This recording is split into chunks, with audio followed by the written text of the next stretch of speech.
और चलिए रुक करेंगे एक बड़ी खबर का जो पीलीभीत से मिल रही है। सड़क हादसे में 3 लोगों की मौत हो गई है। 2 बाइक के आपस में टकराने से हादसा हुआ।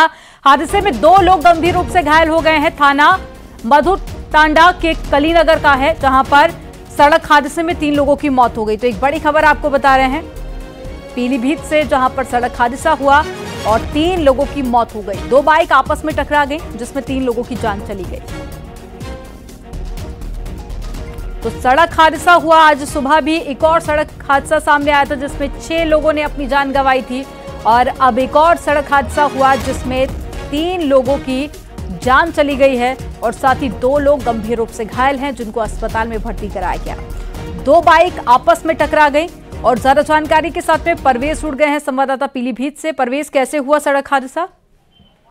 ये बताऊं कि आपको बता दें कि ये कलीनगर एक तहसील है। यहाँ के नगर पंचायत अध्यक्ष का भतीजा ये अपने 3 साथियों के साथ एक मेला देखने जा रहा था। वहाँ स्थानीय मेला लगा हुआ था, उसको देखने आ रहा था। दूसरी तरफ से एक मोटरसाइकिल पे 2 लोग बैठे हुए आ रहे थे। इनकी आमने सामने कलीनगर तहसील में ही, यानी कि तहसील गेट के सामने ही आपस में भिड़ंत हो गई है, जिसके चलते ये लोग गंभीर रूप से घायल हुए आए।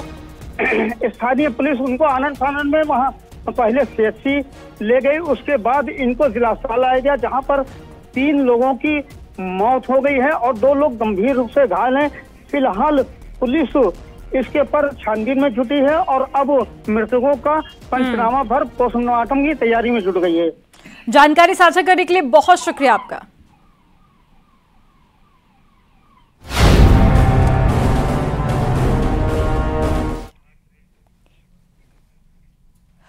देश भर में दिवाली की रौनक चल पड़ी है। इस बार भी वोकल फॉर लोकल की मुहिम एक बार फिर से आंदोलन बनने जा रही है। पिछले कुछ सालों में तेजी से भारत की जनता ने वोकल फॉर लोकल को अपना कर चीज को खरीदा। और साथ ही आपको बता दें कि लोकल को अपना कर चीन के जो पसीने हैं वो छुड़ा दिए हैं। और अब तो प्रधानमंत्री मोदी ने फिर से वोकल फॉर लोकल के लिए अपील कर दी है। प्रधानमंत्री मोदी ने दिवाली सेलिब्रेशन से पहले सोशल मीडिया पर एक वीडियो शेयर किया।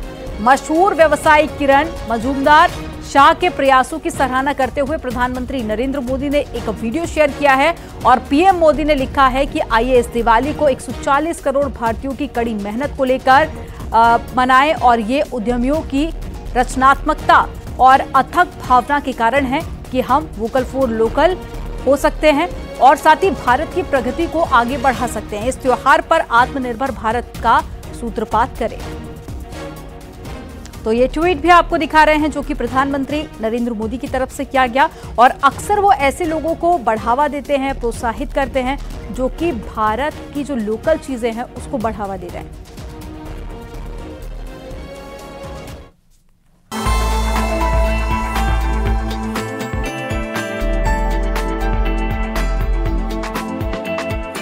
उमंग, उत्साह के इस वातावरण में आप वोकल फॉर लोकल का मंत्र भी जरूर याद रखें। जहां तक संभव हो आप भारत में बने सामानों की खरीदारी करें। पीएम मोदी ने अपने कार्यकाल की शुरुआती साल 2014 में प्रधानमंत्री बनने के बाद 3 अक्टूबर को मन की बात कार्यक्रम में वोकल फॉर लोकल का जिक्र किया था।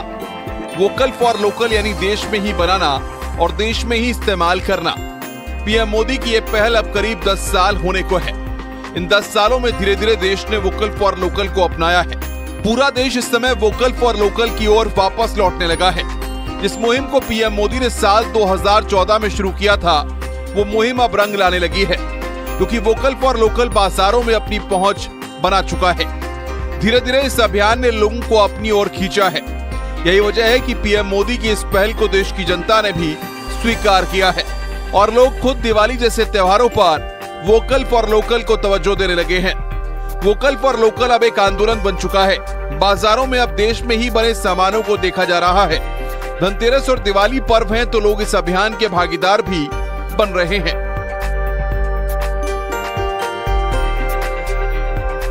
पीएम मोदी की अपील और वोकल फॉर लोकल की गूंज धीरे धीरे अब शहरों को अपनी ओर खींचने लगी है। शहर के लोग भी अपनी देश के में बने सामानों का इस्तेमाल कर रहे हैं। ग्राहक अपने देश में ही बने सामानों को मजबूती से प्राथमिकता देने लगे हैं। भारतीय मार्केट में चीन 2014 से पहले और बाद के कुछ साल तक पकड़ बना रखा था, लेकिन पीएम मोदी के वोकल फॉर लोकल ने चीन को मार्केट में कमजोर कर दिया है। एक रिपोर्ट के मुताबिक दिवाली से जुड़े कारोबार में चीन को काफी नुकसान हुआ है। चीन को करीब 1 लाख करोड़ रुपए का बड़ा नुकसान होने की आशंका जताई जा रही है। यानी वोकल फॉर लोकल अब मार्केट में वापसी करने लगा है और पीएम मोदी की मुहिम रंग लाने लगी है। छत्तीसगढ़ के बिलासपुर के रहने वाले कारीगर रविकांत शास्त्री ने अपने हाथों से बनाए हुए सामानों को लेकर दिल्ली आई और बीजेपी अध्यक्ष जेपी नड्डा को दिखाया। दृष्टि से, नीतियों से भी और हमारे दैनिक जीवन में भी किस तरीके से हम आत्मनिर्भर भारत को आगे बढ़ा सकते हैं, इसके लिए बहुत से प्रयोजन प्रधानमंत्री जी ने हम सबके सामने रखे हैं और पॉलिसी इंटरवेंशंस भी की हैं। इसी परिप्रेक्ष्य में उन्होंने आह्वान किया वोकल फॉर लोकल, यानी हमको आवाज़ उठानी चाहिए और समाज में इसको आगे बढ़ाना चाहिए कि हम लोग लोकल प्रोडक्ट्स लें। अब देश एक बार फिर से दिवाली मना रहा है। देश भर में दिवाली की धूम की शुरुआत हो चुकी है। ऐसे में पीएम मोदी ने एक बार फिर से वोकल फॉर लोकल के मंत्र को नया किया है। प्रधानमंत्री नरेंद्र मोदी ने लोगों से इस दिवाली वोकल फॉर लोकल को बढ़ावा देने के लिए लोगों से अपील की है। पीएम मोदी ने स्थानीय स्तर पर विनिर्मित उत्पाद खरीदने और उस उत्पाद या उसके निर्माता के साथ एक सेल्फी नमो ऐप पर साझा करने का आह्वान किया है। पीएम मोदी ने कहा है कि ऐसे उत्पाद खरीदें जो स्थानीय स्तर पर बनाए गए हों और या फिर नमो ऐप पर उत्पाद या निर्माता के साथ एक सेल्फी साझा करें। अपने मित्रों और परिवार को इस कड़ी में शामिल होने और सकारात्मकता की भावना फैलाने का आह्वान करें। पीएम मोदी ने कहा कि आइए हम स्थानीय प्रतिभाओं का समर्थन करने, साथ ही भारतीयों की रचनात्मकता को प्रोत्साहित करने और अपनी परंपराओं को समृद्ध बनाए रखने के लिए डिजिटल मीडिया की ताकत का इस्तेमाल करें। Bureau report, news 18।